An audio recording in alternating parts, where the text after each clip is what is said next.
Welcome back everyone. Quickly, let's continue our discussion on CSS colors, and right now we will be discussing about the CSS HSL color value. The CSS HSL color values in CSS. A color can be specified using hue saturation and lightness. HSL in the form of HSL, hue saturation and lightness. As you can see, this is how it works. Right now we are going to discuss about it better. Hue is a degree on the color wheel. Once again, hue is a degree on the color wheel, and it's wheel from 0 to 360. 0 to what? To 360. 0 is representing the red up to 120. 0 to 120 is red, and green is 120 to 240. 120 to 240 represent the green. Then 240 to 360 is representing the blue, which is the RGB again. So when you are using color wheel, which is this HSL, is very important to understand this.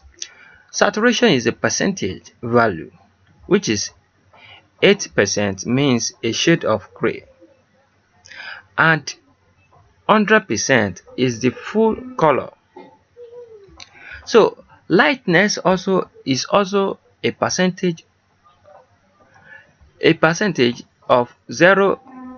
The percentage of 0% is black. The 50% is neither light or dark. 100% is white. Experimenting it by mixing the HSL value. By mixing what? By mixing the HSL color values.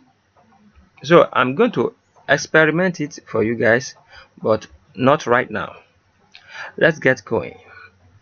As you can see, this is the color value from here. As you can see, we have specified the hue right here.